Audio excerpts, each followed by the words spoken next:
Hi, Jerry Jenkins here.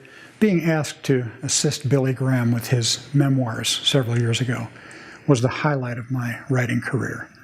And he's just the same behind closed doors as he is in public. Truly a humble man of God. One morning he wanted to get a haircut, so we went down to the barber shop in the hotel. And he was sitting there getting his haircut, and a manicurist sitting nearby wanted to strike up a conversation with him. So she said, "What do you do?" Mr. Graham said, "I'm a preacher." She said, "Oh, I don't care for too many preachers. I don't listen to too many preachers." She says, "The only one I really like is Billy Graham." He said, "You like Billy Graham, do you?" She said, "Oh, yeah, he preaches straight from the Bible, and I can really trust what he has to say."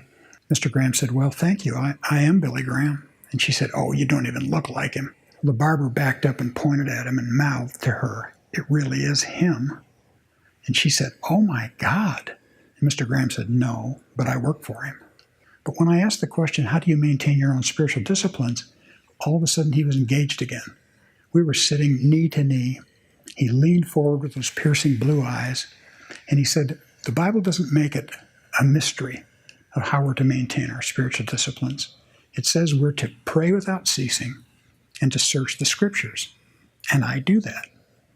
And I always thought this praying without ceasing must be symbolic, because I've tried it and I get a couple minutes in and then I start thinking about the Cubs or something else. And of course, that does lead me back to prayer. But I said, "You pray without ceasing?" He said, "I do. And I have every waking moment since I received Christ as a teenager." I said, "Well, how does your searching the Scriptures, what form does that take?" And he said, "Well, wherever I am in the world, if I'm on the continent or in my home or in a hotel somewhere, first thing I do in the morning is I open my Bible and I put it somewhere where I'll notice it throughout the day.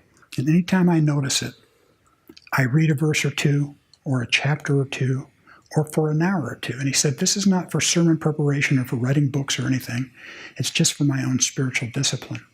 I looked over his shoulder, and there on the corner of his desk in his office was that open Bible. As he said, the Scripture doesn't make it a mystery. It says, search the Scriptures, pray without ceasing.